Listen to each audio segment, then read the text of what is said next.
morning, it's Joe Piscopo Live. You know that, don't you? Joe Piscopo. You know, Joe Piscopo. He's back east, though. He's still, I think, on the New York radio. He's been around for a long time. I think he's still. He used to be like a real funny dude way back in the day. You can still hear some of the, like, with iHeartRadio and stuff. You can listen to some, East Coast, West Coast stuff. It's interesting because you get all these local people that are, don't know anymore. Now, what's very funny to me is when I was a kid, Saturday Night Live was the thing to watch on Saturday night. It used to be a funny show. We used to actually pull the television. Our friend used to pull the TV to his front porch. Yeah. And bring it out to the stairs. And all of us neighborhood kids would sit out on the front stairs in the summertime and watch Eddie Murphy on Saturday Night Live. And I'm going to tell you, there was nothing funnier on television. It was a long time ago. I saw the Eddie Murphy hot tub skit live. Oh, yeah. Oh, not on television. Well, TV. The funniest stuff that he's ever done on television, I saw live. I mean, that was just crazy. Saturday Night Live. It used to be, but I haven't seen anybody anything funny like that in a long time. Maybe Dave Chappelle. Yeah. Too much humor is not political anyway. It's all agenda. It's like, it used to just be funny for the sake of being funny. Yeah, I mean, what happened in those days? We're just lamenting being, Joe's old. I'm just younger than you. You're really old. Am I older than you? Yeah. The show is pretty funny. I didn't even look. Well, some of us have hair. No, good ideas. Oh. No, I don't. It's fine. That's whatever. I'm not hurt by that. I'm not saying anything about the mullet on your desk. You wearing that mullet? I have a mullet. You had a serious mullet. Although, he said he watched me the old clip of me on Tonight Show. Whenever my wife and I were on the Tonight Show, we would get around. You were on that show? Yeah, we were on the show. Like, you've never seen it? You on the show? Yeah, on the show. He rode in his car. We sat next to him in his 57 vehicle. You're kidding me. No. Back in the day, before he was married. We worked on our first kind of official date. Get out of here. Yeah, We're in for this. Yeah. I'll have to show you. I have the video posted on YouTube. It's on my blog. Well, actually, I think I have it on YouTube. There's a violates copyright. I'm on it. Even though you're on it. Yeah. Whatever. But anyway, so speaking of violation of copyright, we got to figure out what we're going to do long term. This might be, we'll have to talk about this, but we might switch our live show to Periscope on Twitter. Because it's probably better. Try it. Because we just haven't had too many problems with Facebook, I think, suppressing our show. Really? Feed. Yeah. I know we talked about it a little bit. Prove it. I mean, it's so hard to use. There's no way to get into their numbers. I'm just going by some. Well, you can look at the observation. You can look at how many people have watched and then wonder why they stopped watching. I mean, they can't stop watching because of me, because I'm like the funniest thing on television. Well, we got rid of Ward. Do you think that would increase the numbers? Yes, and then we prevented Corey from ever getting in front of the cameras. Yeah, which again should have really spiked in viewership. But whatever we have to do, I think I was just. And by the way, we haven't got rid of Ward. He's just on sabbatical, whatever. Because he only teaches 10 months out of the year, and so he's just not around right now. Well, he will be back. We wanted him to kind of leave, though. I'm not saying what we do with God. I'm just saying we assume that one of us is being honest. I won't say which one. Anyway, next week we might do this on Periscope and see how that impacts our access and viewership and things like that. And we'll still have it on YouTube archived and then post links back. I'm on Facebook. I just think we're not going to do live. I don't know. We can talk about that, but I don't know. We got to figure out what's what. Yes. Where we're going. So that's just unfortunate. So go ahead to the stories, to the events of the day. Anything good for us? You have some? So you got paper. You actually came prepared. I'm prepared every week. I read this a couple of days ago. Probably one of the best articles I think I've ever read in my entire career being a human being. Wow, that's a long career. It's been a long career. And why I like this, that's a bit of hyperbole, but what I really liked about it was on a website that I almost never read, Pathos. Oh, yeah. I don't read Pathos that yeah, because they're hit and miss. Pathos is for anyone not familiar. they just basically get writers from every imaginable perspective, so to speak. And so they have Buddhists and Hindus and Christians and pagans and all kinds of witches and you name it. You name it, they're all on. They've got them all. It's just a centralized blogging platform. And they've had people you would consider theologically conservative, and they've had others who are not. They're all over the map. They've got the whole spectrum. Anyway, so I saw this article, and you guys know that Jordan Peterson is probably. Although before you get to Peterson, let me tell you something about that. Only because I'm teasing about that. We're going to get to the Jordan Peterson article, but so there was a guy. I think his right name, Throckmorton. Yeah, he's a guy. Remember that? He was on Patheos. He was running down. And he was the one who was, he was like doing all the expose stuff on Driscoll and his misogyny and his plagiarism and all this other kind of stuff. Well, he got booted off. Really? They deleted everything that he'd ever written. They got rid of him. And they replaced him with somebody else who would, I would think probably maybe be considered more I guess mainstream evangelical in a sense, because he wouldn't be critical of newspapers. But I have a suspicion, that what they're doing is Patheos is trying to marginalize like the evangelical voice. Totally. In other words, by getting rid of Throckmorton, who's a critic of excess, and sort of the bad stuff within evangelicalism, they brought somebody in who's who won't be a rah-rah person, who won't be a critic. That way they can essentially marginalize that voice. This is like... That's my sort of subversive theory. No, I don't think it's subversive. I think that we're used to it. In this sense, if you're an avid watcher of the news, and let's say you watch the news and you watch, the different news platforms. I do. I've been an avid watcher of the news since I was a little kid. I think I grew in love with the news because of watching Walter Cronkite every night. If that's the way it is this day, I mean, I used to love to watch Walter Cronkite, and I think I've watched the news consistently, except when I was in the Marine Corps. I really didn't care about that stuff. Consistently. But if you watch the news today, seldom do you have a news channel who will bring on a true representative of the idea they're hoping to hear from. So you've never heard, or seldom have ever heard, William Lane Craig ever brought onto a show to discuss the religious ideas of the day. Yeah. You would never hear him on television because he might give you an accurate perspective. Yeah, he'd bring on these weak paper tiger type people that are really low-hanging fruit. Like, I'll give you an example. It's not on the news, but the debate, the science debate between Ken Ham and Bill Nye the Science Guy. Neither of them great scientists. Neither of them really. But they're representative of a particular view. But they represent a view that's easily caricatured. Yeah, and they're both easily. Either one.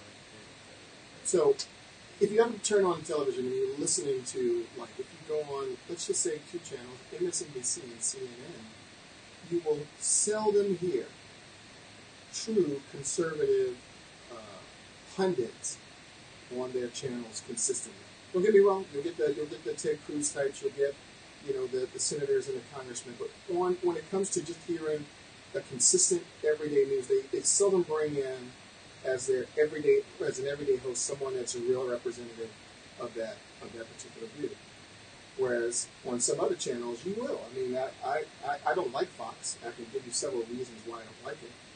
But I like the fact that they bring on real liberals. I mean, I get to hear from real liberals on Fox every day. I did watch the news years ago. I did like the fact that they have, solid people on both sides of the debates and stuff. And you know what? I think that we need to hear from the true representatives on both sides of the issue. Dershowitz, when he used to be considered liberal, now he's not. So he's in the middle of the road. Well, now he's on the outs because he wanted to do stuff. But that actually, he used to bring him in. That actually made me respect him because I know that he's not a conservative, and I know that he's a real liberal. But I think I can listen to him because I think that he has a view of the law. He and I share a view of the law. That the law shouldn't be conservative or liberal. It should be what the law says. You know what I mean? So, anyhow,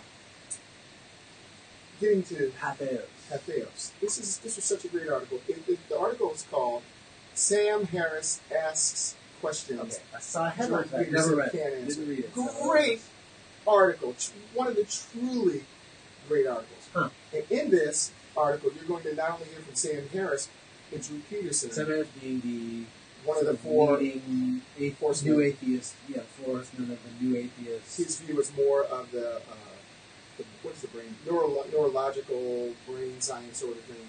Yeah. Jordan Peterson is the most feeded intellectual of our times right now. In other words, everybody needs to hear from him. And I've heard from him. But there's a third guy in this article. Neither one Christian. Neither one of them are Christians. Christian. Just set the stage. Just intellectuals from a different street. And there's a third guy in the article that I didn't expect to hear from. And if you're a person that likes to listen to intellectuals talk about deep things, you may have heard of him. His name's Douglas Murray. Clearly, anybody watching this show qualifies. Ah! Silly. The only one person. I know, right? Yeah. The 200 people. Anyway.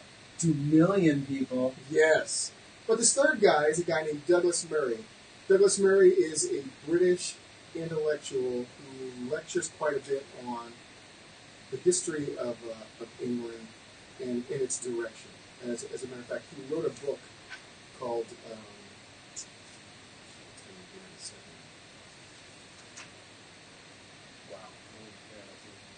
I didn't get there on the topic, but I'm going to get it. It's not dead time. It's just, yes, I have it highlighted. The book is called The Strange Death of Europe. Okay. And that's the third guy about that. That's the third guy.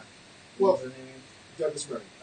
Okay. And you should, and all three of these guys are people, whether you're Christian or non-Christian, are people that we should listen to. And we should listen to people who don't always agree with our view. That way we can learn, we can broaden our horizons, we can think a little bit differently about things. And I think as a Christian, for example, we should sometimes listen to Corey Marsh.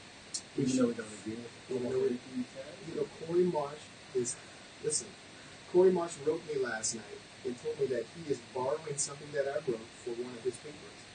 He's starting to recognize the game. He's starting to recognize the skills. I think I like that. The dark side. Well, the dark side. Yeah. That's going to flip it. Yeah, but that is going to flip it a little bit. But anyway, what's really amazing about these three guys in this particular article is they are both approaching the question of God from a different perspective. Sam Harris is one of the four horsemen of the apocalypse. They used to be Christopher Hitchens, Daniel Dennett, Richard Dawkins, and Sam Harris. Christopher Hitchens has died. Richard Dawkins is now promoting cannibalism. Total nut bar. And Daniel Dennett, the article says, is old. I mean, I don't think that rules out his ideas. It's just that he's not, someone who's going to be around for 20 years or so, as Sam Harris might be. So Sam Harris is the last guy who's kind of carrying this mantle of atheism. And a question is put on to Sam Harris. And I think this has kind of gotten under his skin. And the question is Sam Harris losing his audience to Jordan Peterson? Mm. Now, I happened to saw those videos a while ago and kind of looked at them, and it was kind of like, well, so he was asked that in the interview. No, one of his former fans, and new Jordan Peterson fans, put that in a YouTube blast, and the reason being is, and here's the reason why, it's very interesting. Jordan Peterson, if you ever listen to him, will spend a lot of time talking about the efficacy of religion. Jordan Peterson himself is not a Christian, but he's one of those people who believes that Christianity needs to be around. The concept of God needs to be believed in order for people to live healthy, functioning lives. So, although he may not be a Christian himself, he doesn't rule out the possibility of Christianity being a voice in the public an evolutionary explanation for it, but he believes it's because it's evolved and it's a part of the sort of the deep nature of man. That is exactly right. It has some value to us, even though it's not necessarily true that it's part of our evolved nature. I guess that's exactly right. And the whole Sam Peterson and Sam Harris and Jordan Peterson have debated quite a bit, and they don't like each other. They debated, and you can actually Google it and watch some of their tapes. It's very, very interesting discussion. But Sam Harris has been feeling the bite because Jordan Peterson has been selling out audiences all over the world, where Sam Harrison has not made the same jump. Yeah, they've had, I know that they had that atheist conference, I think it was in Australia or New Zealand or something this last year. They canceled it. They didn't have any. Who's interested in atheism? So anyway, they're not atheists. The question is put this. Sam Harris asked Jordan Peterson about God. And this is why the article writer says that Jordan Peterson's response, or lack thereof, makes Sam Harris uncomfortable. It says, it bothers Sam intensely that Peterson could sell out a theater multiple nights in a row for an in-depth lecture series on the book of Genesis. It bothers him that Peterson doesn't dismiss Christianity as a primitive Stone Age thinking. It bothers him because it shows that for all the horsemen's yeomanly efforts, the Bible still hasn't been relegated to the dustbin of history. And the effects are making themselves felt within their very own fan base, causing one YouTuber to ask, in so many words, is Sam Harris losing his audience to Jordan Peterson? Now, what's very interesting about that is they both are answering the question about what they think is God. Sam Harris says about God, God is a personal entity outside space, time, yet able to intervene in human affairs. God is a being whom one could pray and from whom one could expect to receive an answer. Sam Harris, of course, doesn't believe in such a God, but he knows whom he has not believed. In other words, he has been able to define what he has not believed. But when a reporter asked Jordan Peterson the same question, Jordan Peterson became testy and hemmed and hawed. Jordan Peterson has offered what's called a volley of definitions. Jordan Peterson says of God, God is how we imaginatively and collectively represent the existence of an action of consciousness across time. That's a great answer. God is that which eternally dies and is reborn in the pursuit of higher being and truth. That's another great answer. God is the highest value in the hierarchy of values. That might be getting nearer to something. God is the voice of conscience. God is the source of judgment, mercy, and guilt. God is the future to which we make sacrifices. That's a really crazy answer there. But he hasn't been able to give a sufficient answer. Those are all Peterson's Those are all Peterson's answers. Potential answers to who God is. Of course, none satisfies it. But if you listen to Jordan Peterson wax philosophically about God, I'm going to tell you something. I don't agree with half the things the guy says. As a matter of fact, my wife and I were driving into work and we were listening to his talk on Exodus. And I was thinking to myself, this guy is one of the most fascinating people you ever want to listen to, but his Bible teaching is just not very good. But here's the thing that threatens Sam Harris. Jordan Peterson, although he doesn't believe in the God to which we pray, and the God to which we believe exists and does exist, gives service to the idea that he might actually exist. And his answers have evolved over a period of time that makes the reader or the listener think that he hasn't yet settled on an answer. And to people like Sam Harris, who are so sure of the answer, this is unsettling to them. And this enters the third guy named Douglas Murray. And again, Douglas Murray, if you've never listened to him, is someone who you ought to listen to. He talks quite a bit about what's going on in Europe and how Europe is on the verge of destruction, and giving good reasons in the solid defense of the West in Europe.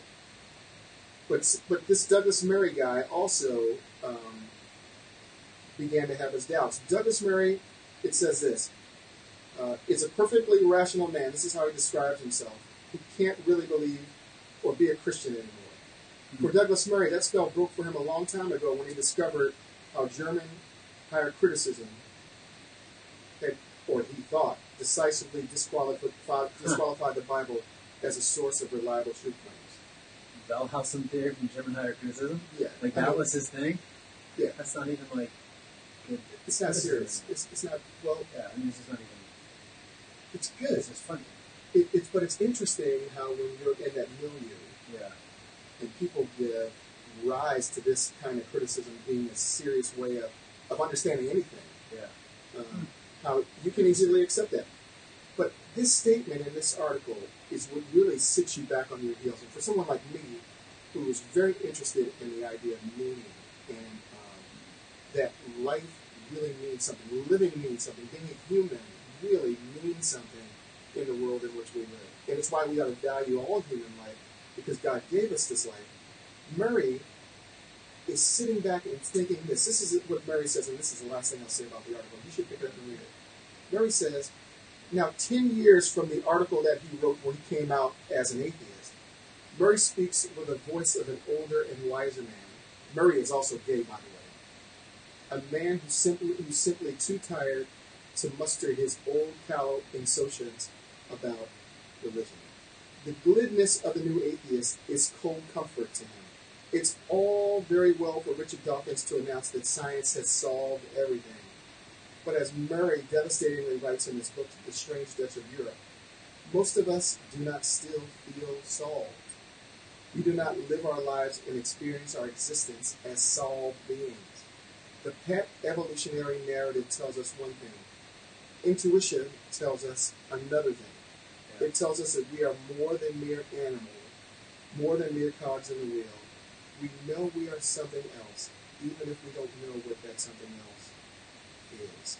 And he goes on to say that people like Murray are growing tired of the new atheist or the atheist who don't offer any meaning for existence, who don't offer any way to anchor yourself in reality, other than the fact that you're in the moment and whatever in the moment is all that counts. Well, no one lives their life like that. Yeah, I think new atheism, hit a spot of, disgruntled people, or people frustrated, in some cases politicized religion or their version of whatever they thought religion was.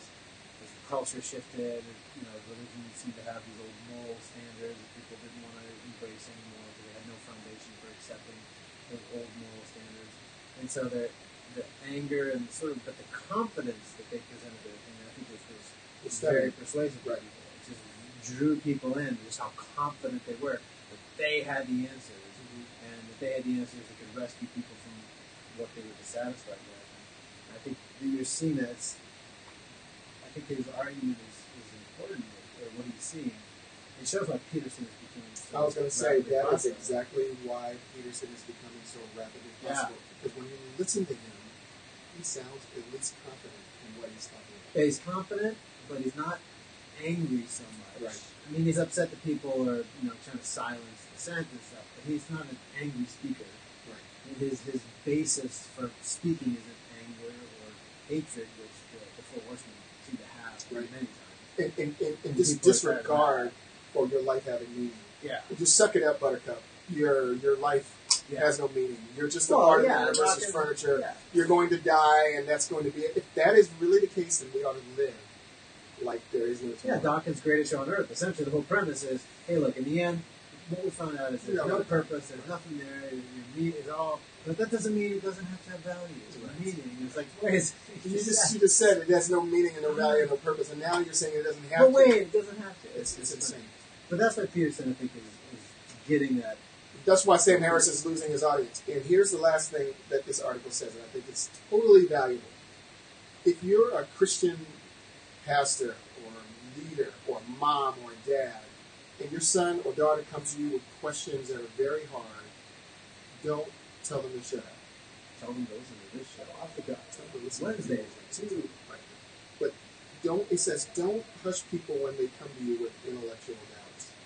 Don't hush the high schooler who slides his Bible across your desk and says, explain to me why I should believe this book.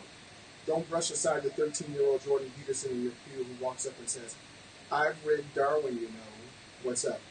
You can say they're being cocky. You can say they're making excuses. And maybe you're right, but maybe you're wrong. Fatally and spectacularly wrong. And if you can't answer their questions, seek help from those who can. Say yes when they offer to speak at your church. I don't know about that. Yeah. I don't know about that one. Say yes when they offer you resources. Yeah, you can take people's resources. Don't shrug them off with a thanks, but we're okay. Because I can assure you that some significant percentage of your young people are not okay. And if you don't anticipate and repair what cracks are forming, they may never be whole again. It's a great article.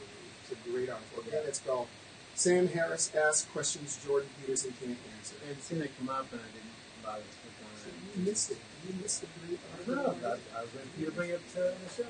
But I like that. I think that ending is important because, it's something that I know we've talked about before, like with our boys,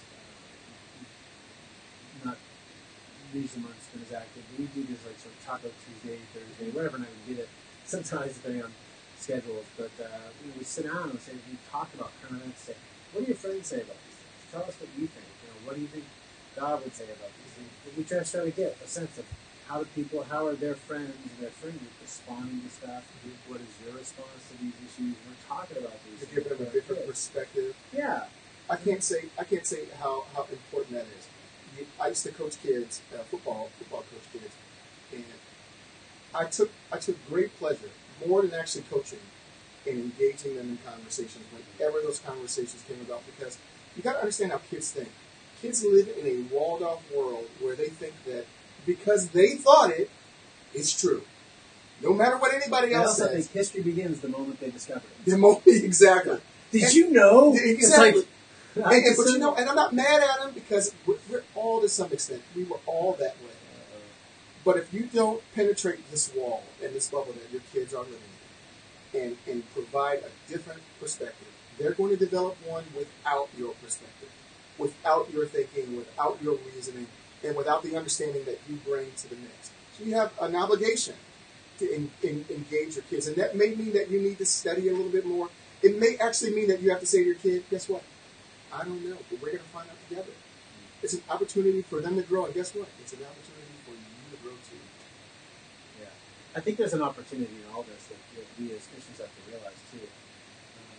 That as pastors, leaders, you say moms, dads, everybody, there's a longing and a need to fill that gap that has been left culturally by the sort of scientism, the new atheism, and the anger and the vitriol that's come of that. And the response is not to be angry back or to name call back. It's to stand for the gospel and present that in a meaningful way that addresses the concerns and things that people going on. So, like, you read that, because I've been looking at this article for a while, it's sitting here in my little stack. The title of it is Americans Quit Church But Still Search for Meaning. Now is Lonely. Which I think is a sort of sad very interesting title. But, it's just following that trend line we've been talking about. But there's one line, one little paragraph they highlighted that I thought was relevant. Well, it's highlighted for me. So, and that's this. It says, it isn't enough to make life longer, easier, or even more pleasurable. People need to feel that they matter, that they are meaningful members of a meaningful social world. Not all belief in the supernatural or paranormal help fulfill this need we do. And so, it's just, again, following those trend lines and what's going on. But, we've talked about life is better, science, we're living longer, doing all these things. And even people are, I remember for years, so many of younger kids that I was working with were driven by, sort of social justice. Let's help Africa, let's help whatever, homelessness, let's help whatever the issue du jour was. And I tried to explain to them, I said, look, when that's no longer politically expedient or, hip or cool, people will move on. But what's your passion that keeps you caring about that issue when nobody else cares about it? And so there has to be something beyond just even feeling like you're making a difference. And people can be shown, I think, because I think it's innately longing to, but not all views answer those questions equally. Not all worldviews equally satisfy the need. They don't all have perfect answers, and they all have problems, because none of us knows everything. None of us knows absolutely. And that's why, we go back to the Dawkins and the Harris, the Four Horsemen guys. They were so pompous and acted like they had the answer to everything. Right? And then after a while, people just realize, wait a second, you don't have the answer to everything. And there's still an inner longing for more.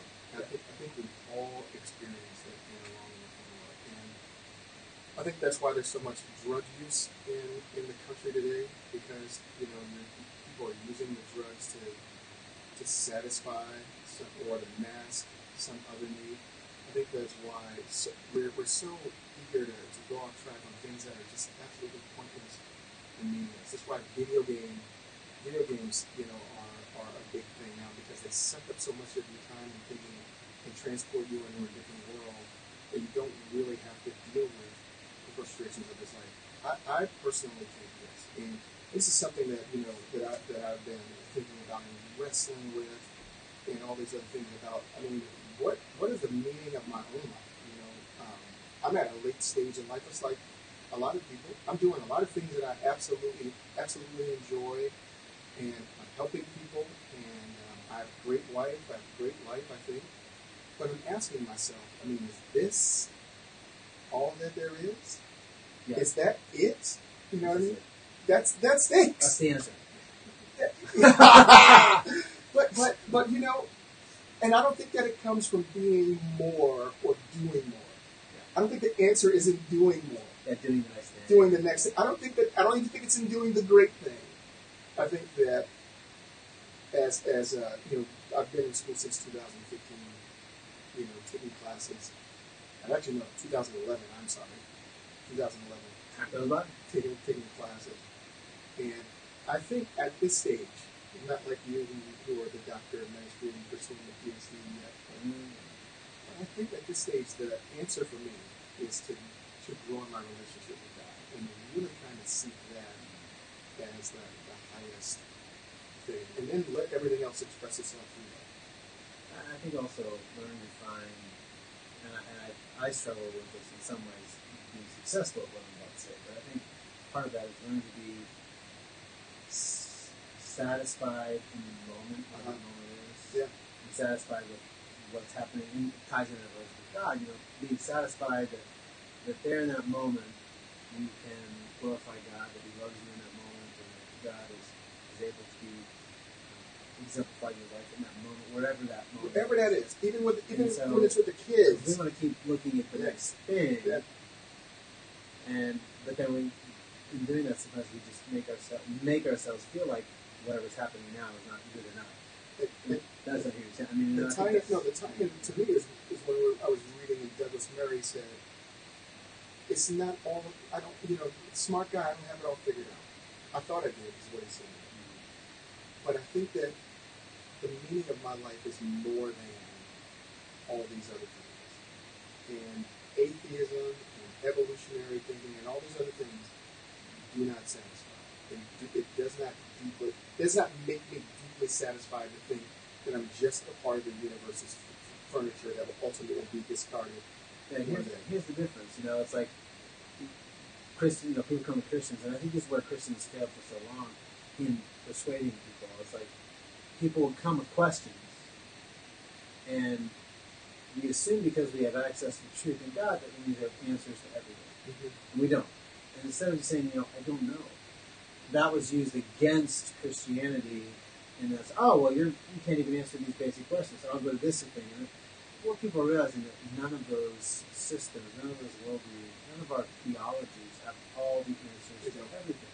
So because I've told folks for years, I said, look, I don't have all the answers, but I can introduce you to a God who does. Mm-hmm. In other words, as you pursue relationship with that God, as you pursue life made in the image of Christ, that you will have access to a God who created, who is infinite. He does have those things. And even though we may not intellectually know those things, we're connected relationally to someone who does. It's like being in a relationship with somebody. When you're a little kid, you think your parents are everything. They can do no wrong. Your dad's the toughest guy. Your mom's the most perfect cook and loving everything. You just have this perception of your parents sometimes that, like, when you're of a certain age, that it's all there, because it doesn't matter if bad stuff's happened. If mom's like, it's going to be okay. It's going to be okay. You can come in, you have a bruise, and you're bleeding. And mom's like, it'll be all right. Okay. Mom's will do all right. It'll be all right, And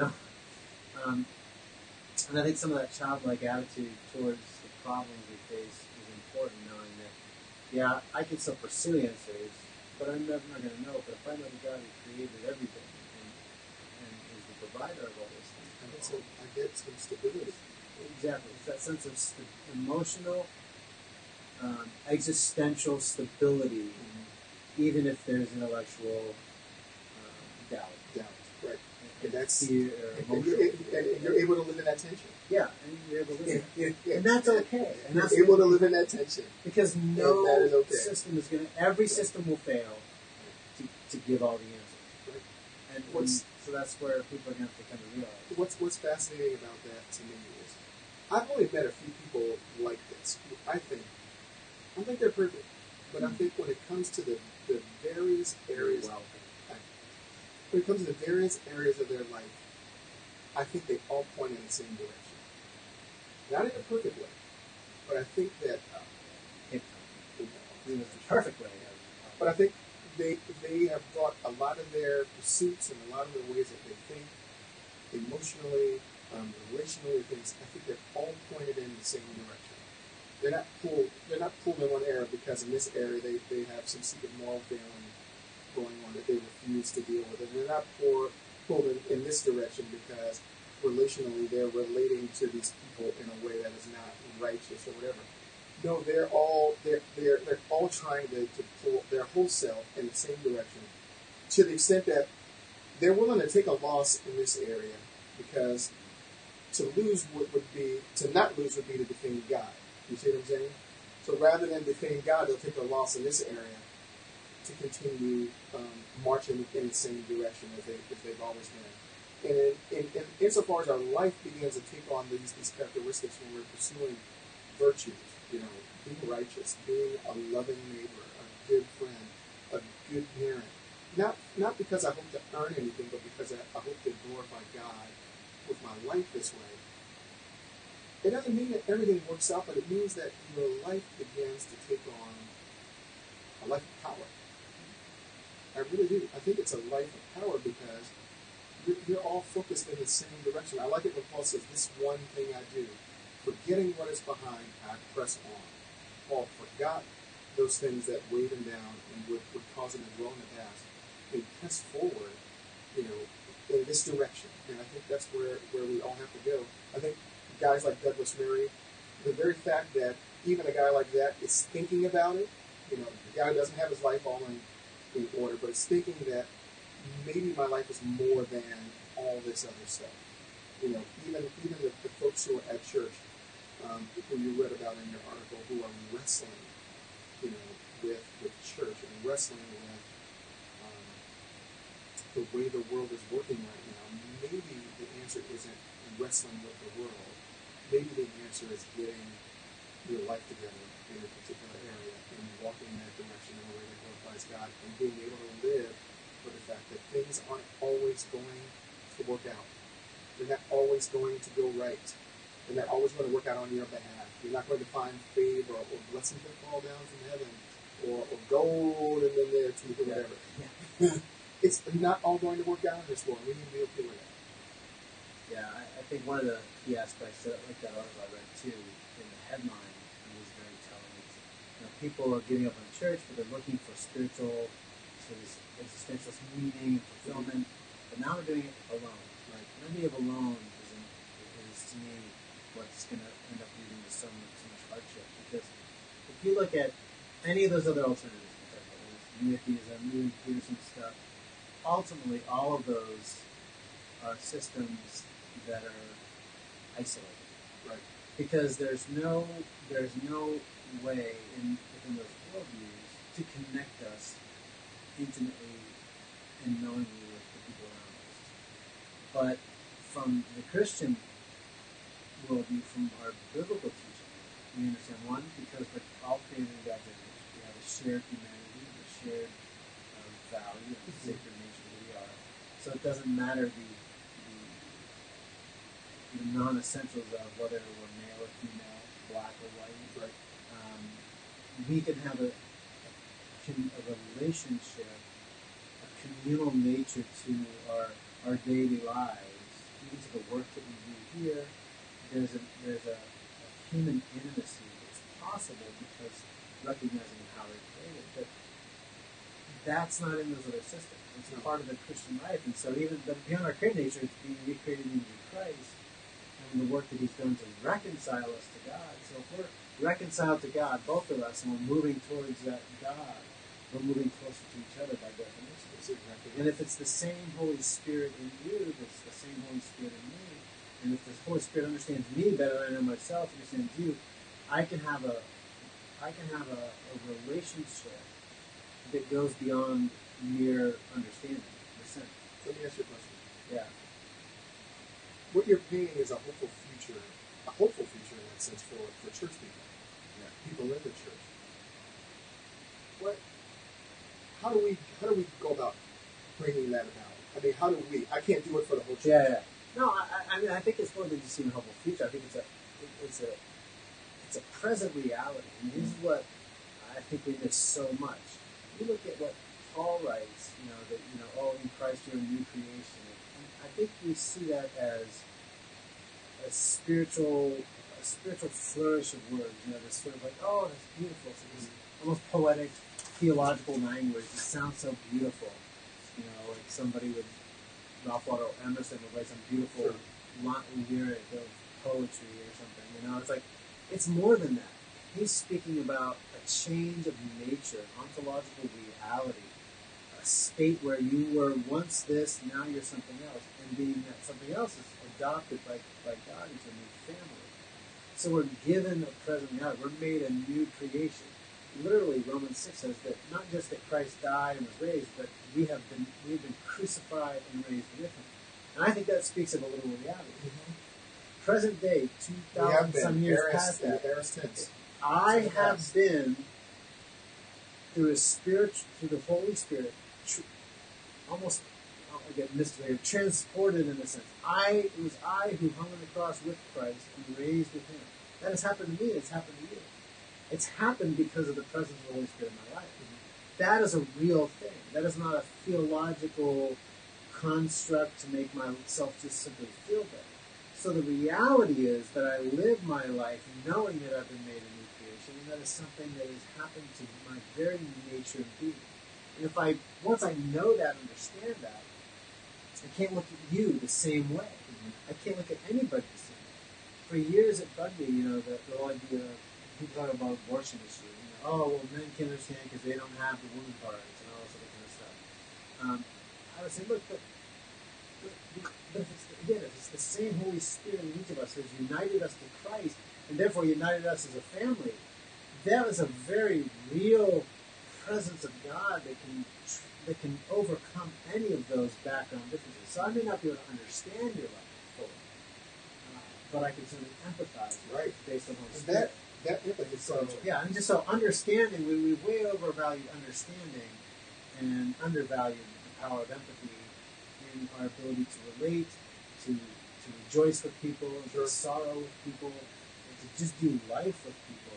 And all these other solutions are going to fail for people because they can't get to that existentialist reality. They can't get to that personal, intimate, emotional truth that will impact their life. Yeah. I think that what you're saying is totally true. I mean, think about it.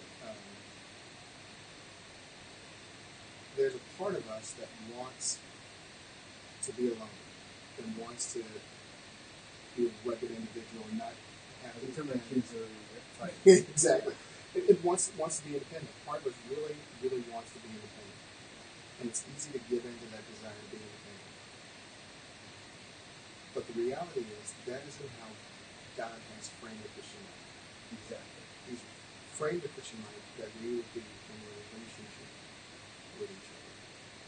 That we would care for each other in a way that the rest of the world doesn't, so that when the rest of the world looks at our relationship together, they would find it attractive. Yes. And want to be a part of that love, so to speak. I like this too. It's probably a different way. That's what to say. Make sure that's out there. Yeah. I'm kidding. No, she's told me that. I know. Yes, I mean, but that what you just framed again is the hope of being together in the church, and being together in fellowship, and being together as a family, being together as a means to aid each other in times of difficulty and for comfort sake. And going it alone forgoes all those benefits that you have or that we have together. I remember when I was a teenager, the first time I'd ever heard somebody, and I grew up in church environments, but I remember as a teenager, I remember the first time I heard somebody refer to another Christian as a brother, hey brother, that's weird. What is that? I thought it was amazing. I mean, it was odd because I didn't know what it really meant, but I thought it was amazing. And I remember when I got a little bit older, I wanted to start calling people like brother and sister. And I mean, now, like I'll call, hey brother all the time. Yes, but I remember a time when I used to say that, like when I was in college, and I was hey brother, hey sister. I felt like I was faking. I felt like it was just artificial. But I knew that there was something there, but it just was so counter the way the culture, even in Christianity, was depicted. I mean, the only time you see it in movies is like these old like Amish people. Dear brother, it's like these sort of like weird, not like the Amish, like from our perception, like these so different cultural ways of seeing life. You have like no electricity or something. You assume that those things all go together. But I remember eventually, because of the power of that, what I saw in Scripture just became second nature. So something I longed to be good at and comfortable with. And it took me a lot of years to get comfortable doing that. I'll even talk to my students as a brother and sister and stuff like that, because there's a part of that that's so important. So here's the thing. You're a black man, I'm a white man. That's true. And so we can't deny the reality. It doesn't mean that those are unimportant. It's not unimportant you're black. It's shaped part of who you are. But your man has shaped part of who you are. The man. The man is a whole other thing. That's a whole other thing. But the fact that I'm white, the fact that I'm a man has shaped some, the way I see the world. All those things are true. But none of those are the primary touch point in our relationship. They're not barriers to relationship. None of them are that as important compared to the fact that ultimately we're brothers in Christ Jesus. And so until we get to that point where we recognize that that is the foundational element to those human relationships that we have, that it's a brother or a sister through the work of Jesus Christ, and that is a state of being that's different. It's not just something you say like when I thought I was a kid. It's not just something I say because it sounds nice. Pretty cool. It sounds like, but it's a descriptor of reality. Yes, it's both veridical and meaningful. Veridical meaning truthful, and meaningful. And it's a true state of being. I think what's happening to us at this late stage is that we're allowing those things that are outside of this world that God wants us to inhabit to capture our attention and focus and drive wedges, artificial wedges between us. Yes. Wedges that prevent relationship. Wedges that prevent us from hearing each other and then trying to help each other solve issues. Wedges that prevent us from being humble. Because in order to solve problems with each other, it means I need to be able to take criticism as well as give it. And I think in our time, at this late stage in the church, that we need to go back to some fundamentals, and we need to go back to those things that make us who we are. And we need to emphasize those things rather than those things that make us different. It doesn't mean that we do away with them or de-emphasize them. It just means that they're not the most important thing about us. Yeah. And that's where, we've talked about a little bit about this other thing, but I think not in this context of relationship and community in the sense that it's designed biblically, the design that the Bible reveals to us. But it's easy for us to use a piece of the culture to let that create those barriers, those wedges between us, those dividing points that we have no way to see beyond. Right. And it's from a cultural perspective, surely we can. But it's the biblical Christian worldview that when we recognize there's something bigger than the culture itself. We look at studies that talk about race as a cultural construct. When gender is a cultural, everything's a cultural construct. Right. Except the fact that Jesus guy kind of created us all. But the problem is if we reduce everything to just a cultural construct, That even the thought that it's a cultural construct is a cultural construct. Exactly. You can't place any emphasis or reality or truth in it. But it gives no basis for me to have a relationship with you. That's right. Because my cultural construct might be different than your cultural construct. There's no bridge between our worlds. Right. We become completely isolated in human beings. Even that word human being, people want to argue, what does it mean to be human? What is that person? Artificial intelligence. You can't even decide that.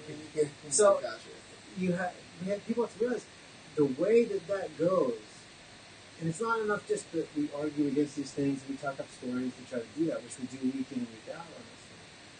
And in our classes that I teach and that you're involved in, someday you'll be teaching those things too. I mean, you really will, but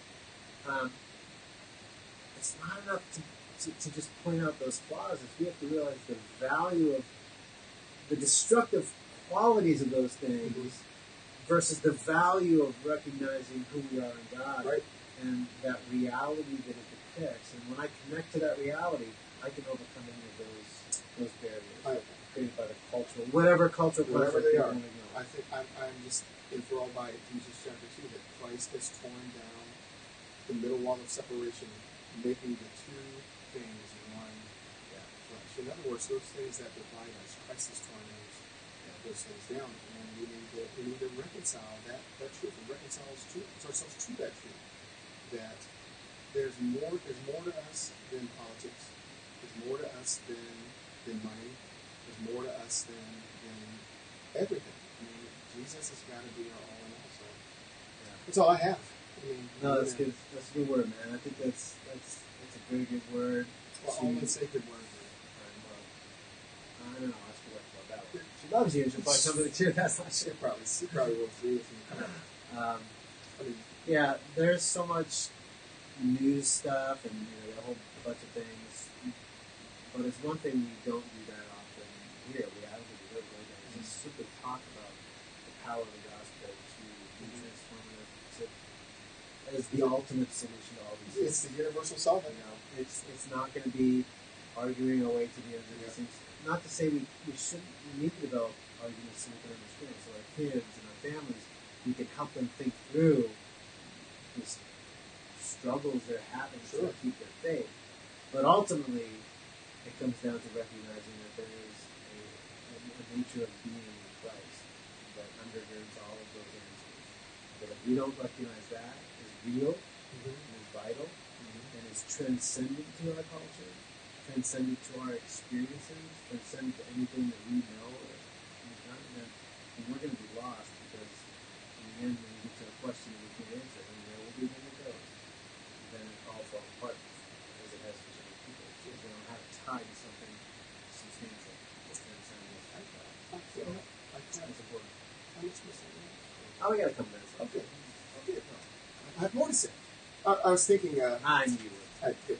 I was thinking of this time when I very first started studying the Bible, and I remember the story of where we learn in Sunday school Jesus loves the little children, red and yellow, black and white, they are precious in His sight. And I remember that story, and that was part of a fundamental understanding of God as I grew up. And then I started reading the Bible, and I read this story where this woman wants Jesus to heal her daughter. And He says to her, "It's not proper for me to give the children's food to the dogs." I remember reading my Bible, and I took my Bible, and I sat it down, and I sat up and said, well, what does He mean by that? And in one instance, I was offended, because I said to myself, Jesus is calling me a dog. My gosh, are you serious? I was stunned. And I remember in the next instance, a few moments later, saying to myself, okay, this is the Bible. There is something going on that I'm not understanding. So here's what I'm going to do. I'm going to put, and my exact words were, I'm going to put this in my back pocket. In other words, I'm going to tuck this away. I'm going to proceed as if nothing else has changed, because I know that God will faithfully answer that question for me. I'm just not equipped to know it right now. And lo and behold, I think a year later, maybe longer, I did figure out what the answer to that was. It didn't come right away. It didn't come at that moment, what was required of me is that I believe that God was real. That God, despite what I was reading, is good. And God has a plan and that He understands all this stuff. And even when we can't figure out all the details. And I reflect back on that. I mean, even at this late stage in my life, I reflect back on that because that is exactly what the truth is. I don't have to have the answer to every single question. I don't have to. I don't need to understand, how God framed the world. I don't need to understand, Well, here's a question for you. Okay. I don't know if it is. You brought up the song, Jesus loves the little children. Do you know the proper way to sing that now? Can you take carefully? I have no idea. But see, you said that Jesus loves the children, all the children of red, yellow, black, and white. See, that's not correct. It's Jesus loves the little children, all the children of the world.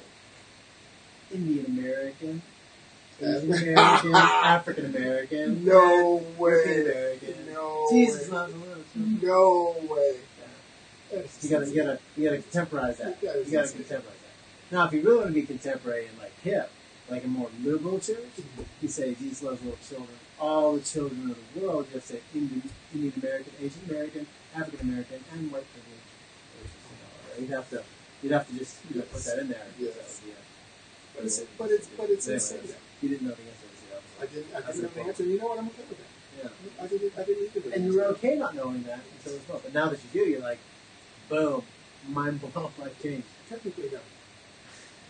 You're gonna go teach Sunday school now. Hey kids, I got a song for you. I got a song for you. Check this one out. It just flows too. It's just goes very long. A little wordy, but it is a little wordy. Politically correct. It is politically. It kind of ruins the whole point of the song, though. No, that's all your perspective. All right. Well, by the way, registration week at the seminary. If you are a new student, or if you're an old student, you need to register by the end of this week. Turn it back to your admissions. That's exactly right. If you're an old student, you need to register by the end of this week for free registration, so you ought to register. And if you're a new student, registration opens for fall. It opened on Monday.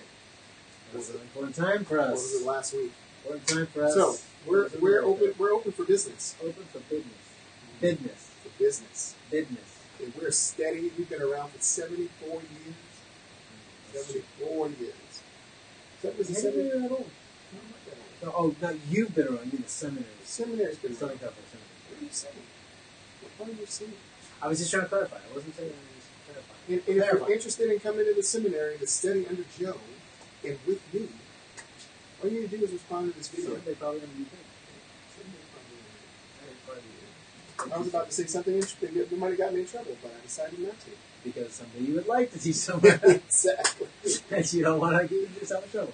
All right, man, we'll be back next week, 2 o'clock, Wednesday, off the cuff. Will we be here? Probably not. I don't know. We don't really I don't even talk to him anymore. I just try to ignore him.